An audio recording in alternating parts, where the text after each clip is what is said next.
Chegamos ao capítulo de número 12 do livro de Atos dos Apóstolos.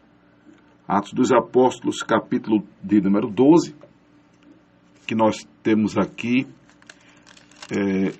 algo muito familiarizado deste capítulo, ou que torna este capítulo muito familiarizado, que é o fato da igreja estar orando na casa de Maria, mãe de João, que tinha por sobrenome Marcos, onde muitos estavam reunidos e oravam,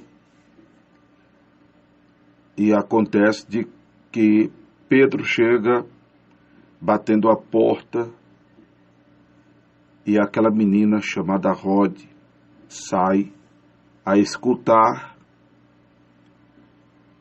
e, conhecendo a voz de Pedro, de alegria, ela não abre a porta, ela é impactada, né? Porque ela sabe que estava se processando. E aí, quando ela reconhece a voz de Pedro, ela corre e anuncia que Pedro está à porta. Mas os irmãos que estavam orando achavam que ela estava fora de si. Mas ela dizia não, afirmava que era Pedro. E aí alguém disse, é o seu anjo. Mas Pedro perseverava em bater, e quando abriram, ao verem Pedro, se espantaram. Esse episódio torna esse capítulo 12 de Atos familiarizado. E isso ocorreu, glória a Deus, a gente vai voltar a falar desse trecho aqui, que eu reproduzi, do versículo 12 ao versículo de número 16, do capítulo 12 de Atos, vamos voltar a ele. Mas isso aconteceu quando Pedro, que estava para ser morto também, pelo fato de pregar o Evangelho, pelo fato de estar sendo um agente ativo da seara, pelo fato de estar com a mão no arado, pelo fato de estar envolvido na obra. E quem vive uma vida assim se constitui uma ameaça para o inimigo, se constitui uma ameaça para este mundo, se constitui uma pedra no sapato de Satanás.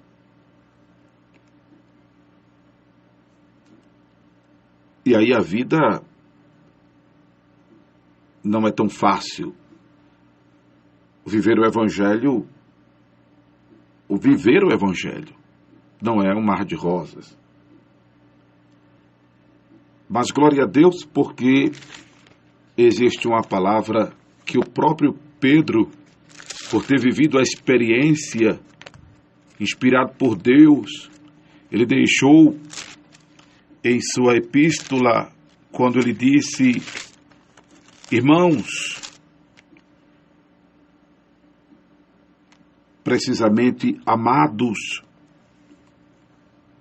não estranheis a ardente prova que vem sobre vós, para vos tentar, como se coisa estranha vos acontecesse. Mas alegrai-vos no fato de serdes participantes das aflições de Cristo, para que também na revelação da sua glória vos regozijeis e alegreis. Se pelo nome de Cristo sois vituperados, bem-aventurados sois, porque sobre vós repousa o Espírito da glória de Deus. Que nenhum de vós padeça como homicida ou ladrão ou malfeitor, ou como que se entremete em negócio alheio. Mas, se padece como cristão, não se envergonhe, antes Glorifique a Deus nesta parte. Louvado seja o nome do Senhor Jesus. Ele está falando do que viveu.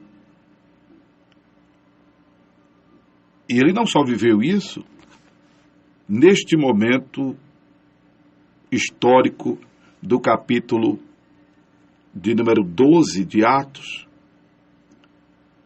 em que já tinha havido um precedente de Tiago, irmão de João, ter sido morto à espada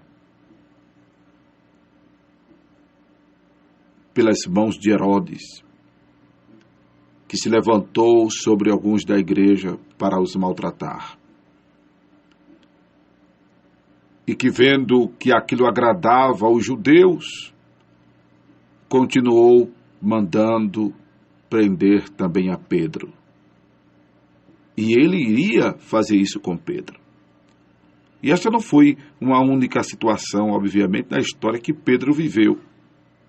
Mas ele, quando escreve a sua primeira epístola, o texto que lemos, 1 Pedro 4, versículo 12 ao versículo de número 16, ele já tinha vivido outras experiências parecidas com esta. Louvado seja o nome do Senhor Jesus. E ele se refere à provação, ele se refere a aflições, ele se refere ao padecimento, não de situações comuns desta vida, como desemprego, como enfermidade,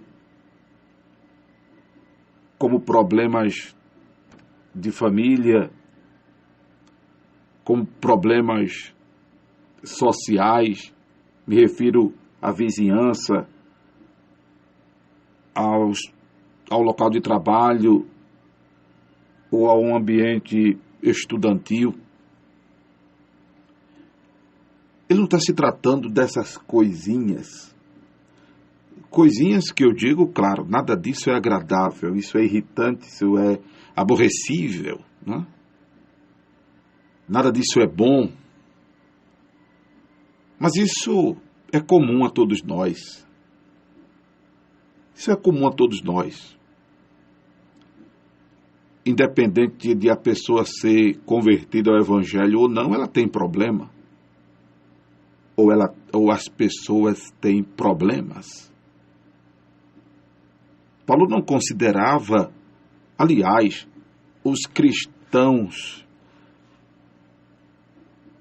nesta época do avanço evangelístico que registra o livro de Atos.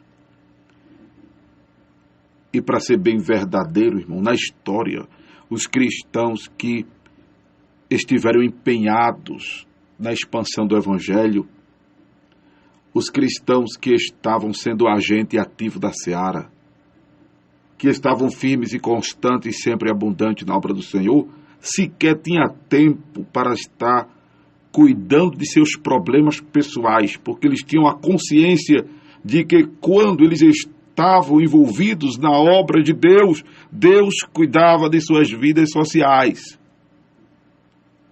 Consciência essa que nós precisamos ter, que enquanto nós estamos ocupados com as coisas de Deus, estamos envolvidos com as coisas de Deus, Deus está trabalhando em nosso favor. Deus está cuidando das nossas coisas. Deus está cuidando das nossas vidas. Não é à toa que está escrito no Salmo 37:5, entrega o teu caminho ao Senhor, confia nele e ele tudo fará. Você precisa entender a profundidade desta declaração. Não é à toa que está escrito, buscai em primeiro lugar o reino de Deus e a sua justiça, e as demais coisas, ou todas essas coisas vos serão acrescentadas, e o texto se refere ao comer, ao vestir, ao beber, ao calçar. A expressão do versículo 33 de Mateus 6 refere-se às coisas desta vida, que serão supridas pelo Senhor quando nós priorizamos o seu reino, priorizamos a sua vontade soberana. Reino de Deus é a soberana vontade de Deus. É onde Deus tem proeminência. É onde a primeira e a última palavra é a do Senhor. E deve ser sabido de todos nós que a supremacia da vontade de Deus é que todos os homens se salvem e cheguem ao conhecimento da verdade. E para que os homens se salvem e cheguem ao pleno conhecimento da verdade, é necessário que nós estejamos envolvidos dos pés à cabeça no ID de Jesus. É necessário que nós estejamos envolvidos corpo e espírito.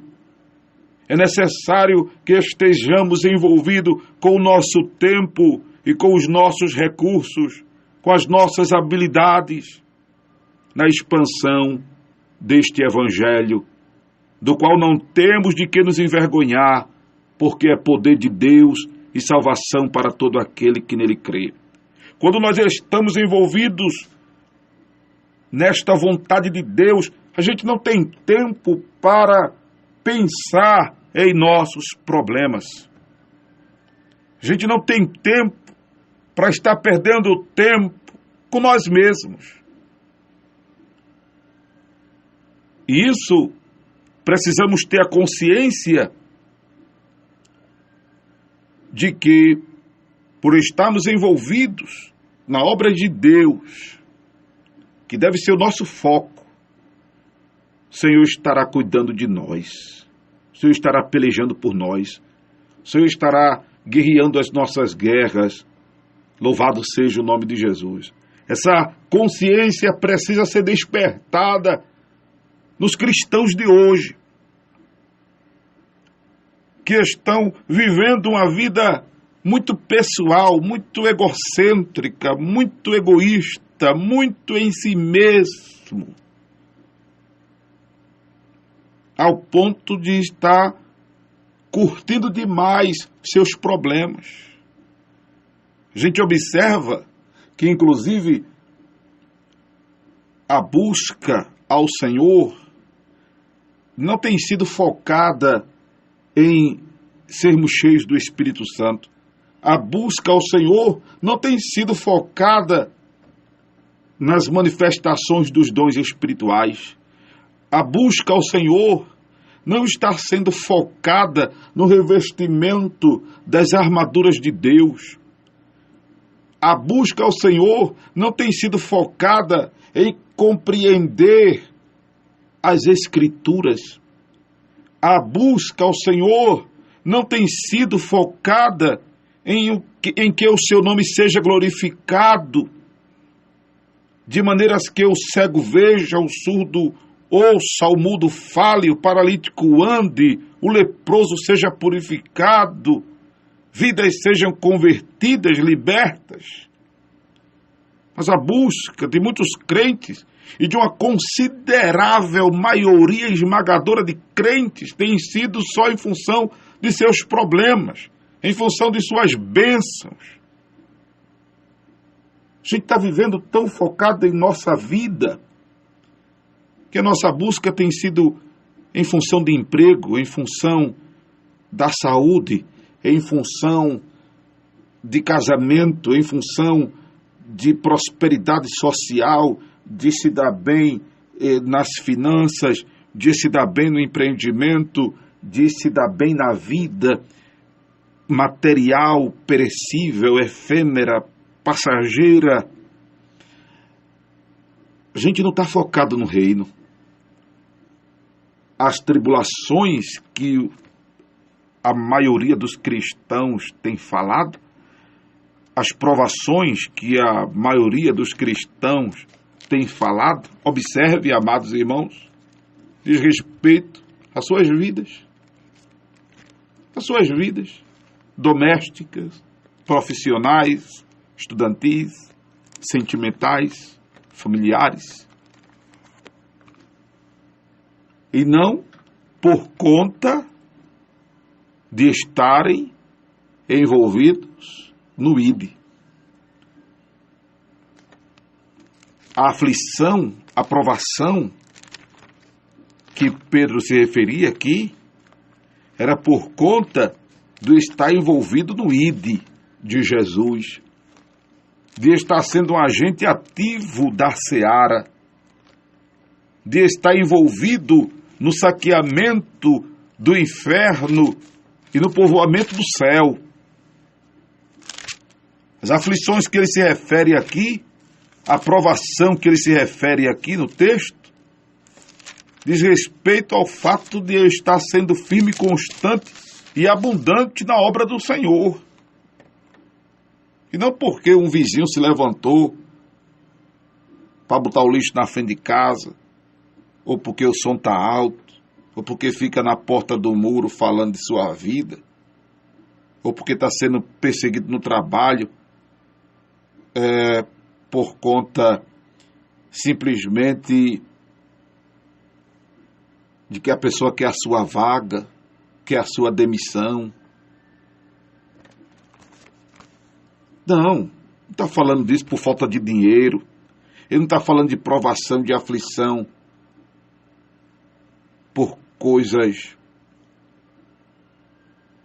que a gente tem ouvido constantemente os crentes reclamarem. Ele está falando de provação e aflição por conta de estar envolvido no ID de Jesus. Nós precisamos, amados, entender isso. Entender que, primeiro, deixa eu voltar aqui a um texto um pouco mais remoto, que é o livro de Ageu. Livro de Ageu. Está lá no Velho Testamento. Tá? É o antepenúltimo livro do Velho Testamento. O último é Malaquias, o penúltimo é Zacarias, o antepenúltimo é o livro de Ageu. Ageu, capítulo 1, a gente vai ver que o povo de Israel secundarizou a obra de Deus. E por secundarizar a obra de Deus, eles vivenciaram a maldição da futilidade. O que é a maldição da futilidade, pastor? É o que diz o versículo 6. Semear muito e colher pouco. É comer e não se fartar. É beber e não se saciar. É vestir-se, mas não se aquecer. E é receber salário num saquetel furado. Isso é a maldição da futilidade. Nada dá certo. Nada dá certo. Os crentes têm que entender que suas vidas são diferentes das demais pessoas do mundo. O crente tem que entender que a sua vida por si e a sua relação com Deus e o funcionamento da sua vida já é diferente das demais pessoas do mundo. Porque quando você disse que entregou a sua vida para Jesus, você disse que entregou para Jesus. E se a entregou para Jesus, ela tem que ser agora do jeito que Ele quer que seja. Do jeito que Ele determine, do jeito que Ele determina que seja. E a determinação do Senhor é que nós priorizemos o reino. Observe, por diversas vezes, nesse capítulo 1 de Ageu, a expressão aplicai o vosso coração aos vossos caminhos. Eu não vou dizer quantas vezes tem isso aqui nesse capítulo, a propósito, para que você leia o capítulo 1 de Ageu. E você perceba que quando o povo de Israel, estamos falando aqui do povo de Deus, o povo que foi chamado para ser diferente. E você é a igreja, você não é Israel, você não é descendente de judeu, você não tem sangue hebreu corrente na veia. Dia desses eu estava conversando com um pastor e disse, não sei por que os evangélicos hoje associam tanto a igreja evangélica com Israel. Tem bandeira de Israel, tem castiçal, tem candelabro nos cultos, nos emblemas, enfim, nas credenciais. Israel é Israel, a igreja é igreja. Nós não temos que ter problemas com Israel, porque é o povo escolhido. Devemos orar por Israel, devemos ser parceiros de Israel, devemos estar sempre ao lado de Israel. Mesmo quando todo mundo estiver contra, a gente deve ser parceiro de Israel. Amém? Porque quem for contra Israel estará sendo contra Deus. Mas é importante entender que a igreja é a igreja, Israel é Israel. E há um paralelismo entre a nossa fé e a fé do povo de Israel. Né? No contexto bíblico. Não este Israel de agora, que não reconhece Jesus, mas o Israel bíblico, que também não reconheceu a messianidade de Jesus. Mas eu me refiro ao propósito de Deus com a nação. Amém? Mas Israel é Israel e a igreja é a igreja. E o paralelismo que existe é que a nossa fé é semelhante à fé de Abraão. Por isso que nós somos chamados filhos de Abraão pela fé. É por isso que nós também somos chamados de Israel de Deus. Porque nós não vimos a terra prometida e estamos a caminho dela. Nós não vimos, mas estamos crendo. Louvado seja o nome de Jesus. E o grande diferencial é que a igreja, ela é reconhecedora da messianidade de Jesus, coisa que Israel não fez. É por isso que todos, quanto receberam a Jesus, lhes foi dado o direito de serem chamados de filhos de Deus. Pronto. Essa credencial divina de filhos de Deus é o que nos faz diferente dos outros povos, como Israel devia ser e era, porém deveria fazer mais jus a essa diferença dos outros povos. Então, Senhor, quer que nós, louvado seja o nome do Senhor Jesus, respondamos de maneira positiva à revelação divina, coisa que Israel não fez. E a proposta do Senhor para nós não é diferente, de aplicarmos o nosso coração aos nossos caminhos.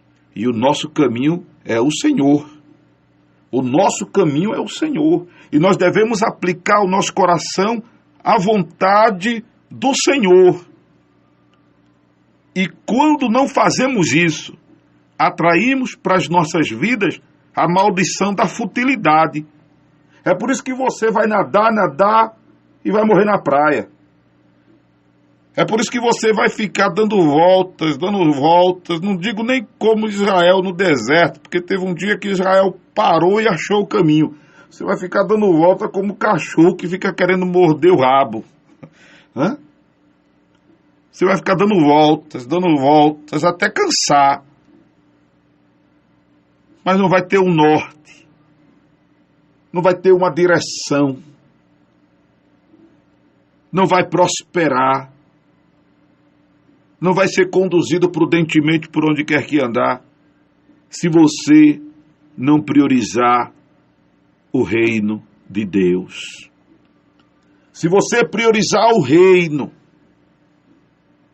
glória a Deus, você vai comer pouco e vai se saciar. Se você priorizar o reino de Deus, aleluia, você vai beber pouco e vai se fartar. Se você priorizar o reino de Deus, você vai até semear pouco e vai colher muito, porque está escrito que quem é fiel no pouco, aleluia, sobre o muito será colocado. Louvado seja o nome do Senhor. Se você priorizar o reino, você vai até receber pouco dinheiro, o salário vai ser o mínimo, mas vai render, aleluia, vai render. Glória ao nome de Jesus. Você já ouviu dizer que o pouco com Deus é muito? Um adágio popular? Porque é verdade. Esse é verdadeiro. Louvado seja Deus. Esse a gente pode dar glória a Deus, que o pouco com Deus é muito. Mas o pouco com Deus, o que é com Deus? É ser parceiro de Deus. É andar com Deus. Aí você diz, pastor, eu ando com Deus. Se eu perguntar aqui agora, quem anda com Deus, muita gente vai responder no Zap, no Face. Eu ando. Mas a Bíblia diz que não andarão dois juntos se não houver entre eles acordo. Você está de acordo com Deus? Se eu for perguntar, todo mundo vai dizer que está. Mas vamos para a prática. Vamos para a prática. Qual tem sido a sua dedicação no ID de Jesus? Qual tem sido a sua participação no ID de Jesus? Você tem ofertado para a obra? Seu recurso financeiro? Pastor, mas é pouquinho. E daí? Você tem dedicado o seu tempo para a obra? Pastor, eu não tenho tempo para nada. Não tem tempo para nada? As suas habilidades, você tem dedicado ao avanço evangelístico? Então, vamos refletir melhor no que é andar com Deus, não é? O povo precisa entender isso. O evangelho que estão pregando hoje, do imediatismo, do mercantilismo, o evangelho que estão pregando da magia ou do misticismo, em prol do povo ser abençoado, do povo ter vitória, do povo receber a bênção, tem sido o evangelho prioritário, tem sido o evangelho buscado, tem sido o evangelho querido. Mas tem sido o evangelho falso, tem sido o evangelho mentiroso, enganador, mercenário, enrolador. Se você quer se dar bem, sem estar focado nisso, priorize o reino de Deus. Priorize o reino. E como eu disse, sem estar focado nisso, é importante entender que não devemos estar envolvidos no ID com interesses materiais. Devemos estar envolvidos no ID por desejarmos ser pessoas agradáveis a Deus. Mas é importante entender que se isso não for prioridade em nossa vida, nós vamos semear muito e colher pouco. Nós vamos comer sem nos fartar. Nós vamos beber sem nos saciar. Nós vamos nos vestir sem nos aquecermos. Nós vamos sempre receber salário num saquetel furado. Não vai render para nada o dinheiro. Deus fez isso com o povo de Israel. porque era o seu povo, e o seu povo precisava aprender isso, abrir os olhos. O povo de Deus hoje precisa aprender isso e abrir os olhos. Que quando nós secundarizamos o reino, somos vitimados pela maldição da futilidade. E agora eu quero ir para um livro, para um contexto mais remoto ainda do que o de Ageu. Vamos ao de Jonas. Jonas, que Deus mandou ir para Nínive e ele resolveu ir para Tarsis. O que foi que aconteceu? A Bíblia diz que o Senhor mandou um vento tão forte, uma tempestade tão forte no mar, em que estava o barco em que Jonas resolveu ir dormir, lá no porão, que quase o barco se torava no meio. Jonas, por rebeldia, por não querer fazer a vontade do Senhor, atraiu uma grande tempestade para a sua vida. Talvez você esteja vivendo essa situação tempestuosa e eu não duvido que uma das razões seja por conta de você não querer, de você não estar envolvido na vontade de Deus. Aí você diz, pastor, mas já não é o meu caso. Eu estou igual aos discípulos, lá no capítulo 14 de Mateus, que Jesus mandou eles ir para o outro lado, e eu estou na obediência, e aí eu estou vivendo a situação do vento soprando ao contrário. Eu estou sendo açoitado pelas ondas, porque está havendo um vento contrário na minha vida.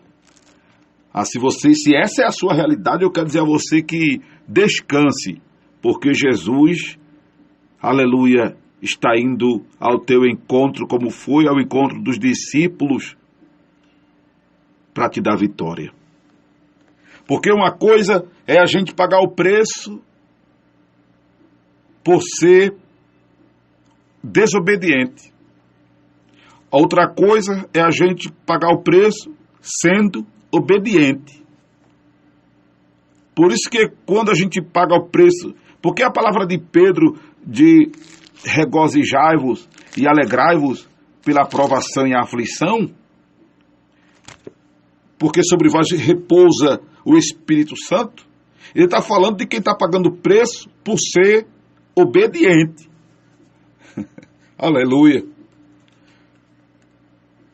Porque se o preço é por ser desobediência, se o preço é por desobediência, aí o crente tem que se virar. Aí o crente tem que se retratar, tem que se consertar com Deus. Eu não sei qual é o tipo de preço que você está me ouvindo, está pagando. Se é preço por estar sendo obediente ao ID, ou se é preço por estar sendo desobediente ao ID. Se é preço por estar sendo obediente, aleluia, Jesus vai te dar vitória. Jesus já está te dando vitória. Jesus está pelejando a tua peleja, guerreando a tua guerra. Agora, se o preço, meu irmão, está sendo por ser desobediente, se converta, se conserte, se oriente, se retrate com Deus, aleluia, peça perdão, glória ao nome de Jesus, e o Senhor há de mudar o quadro da tua vida. Bendito é o nome do Senhor. Voltando ao capítulo 12 de Atos, já demos um passeio pelo Espírito Santo nas Escrituras, né? Mas vamos voltar aqui ao capítulo 12 de Atos. Herodes viu que matando Tiago, maltratando alguns da igreja, aquilo agradava os judeus. Aí ele continuou fazendo aquilo e agora pega Pedro.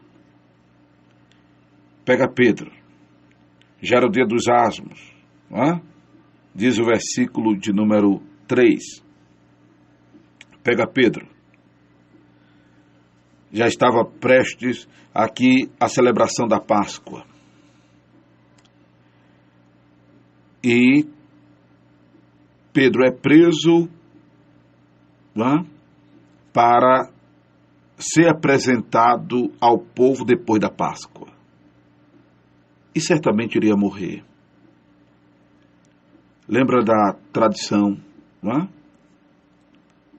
De saltar ou de punir um condenado, um preso. E Pedro estava lá, guardado na prisão. Mas a igreja fazia oração por ele a Deus. Os crentes se reuniam com um propósito maior. Os crentes se reuniam na casa um do outro, não era para fofocar, não era para falar da vida alheia, não era em função de levantar grupinhos, de estar criticando lideranças. Eles se reuniam com propósito. Propósito de orar, propósito de se edificar mutuamente, que é o que Paulo diz lá em Coríntios. Quando vos juntais, irmãos, cada um de vós tem salmo, tem doutrina, tem palavra, tem revelação. Tudo isso seja feito para edificação. 1 Coríntios 14, 26.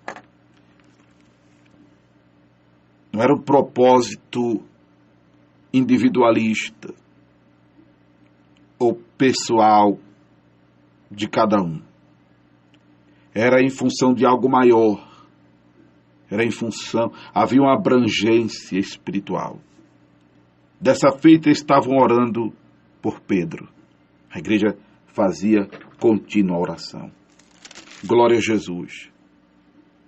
E veja a intervenção de Deus na vida de Pedro. Aleluia.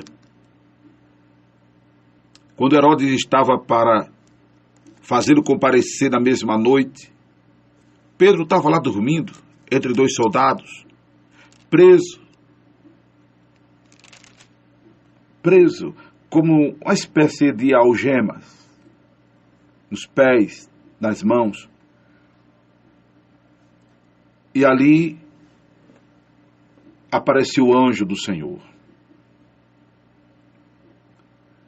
que resplandece na prisão e toca em Pedro. Pedro desperta, aleluia, e o anjo lhe diz: levanta-te depressa. E aí aquelas, como se fossem algemas, caem das mãos de Pedro, as cadeias caem das mãos de Pedro. E o anjo manda que ele se vestisse, calçasse as sandálias, e ele está fazendo tudo aquilo,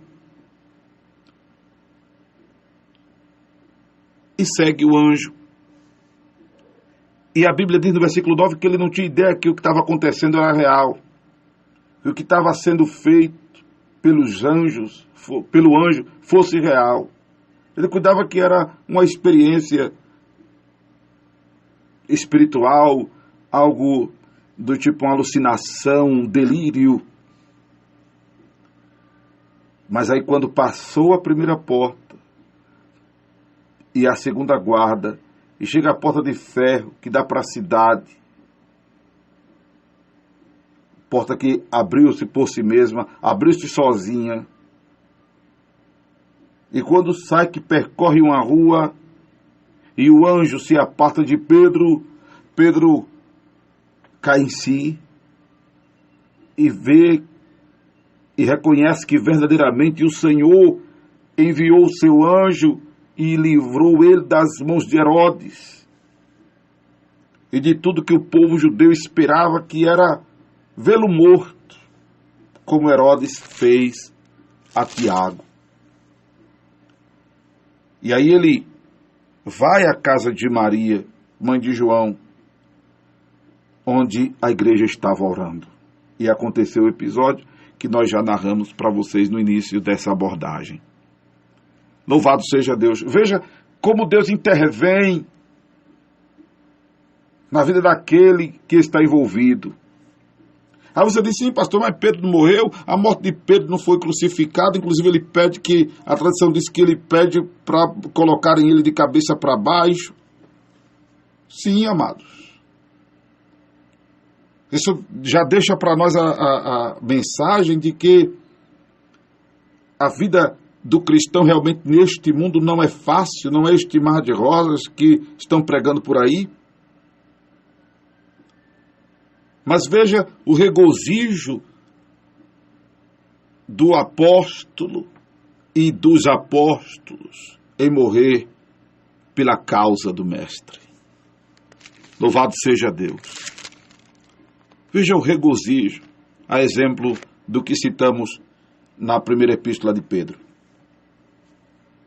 Louvado seja o nome do Senhor.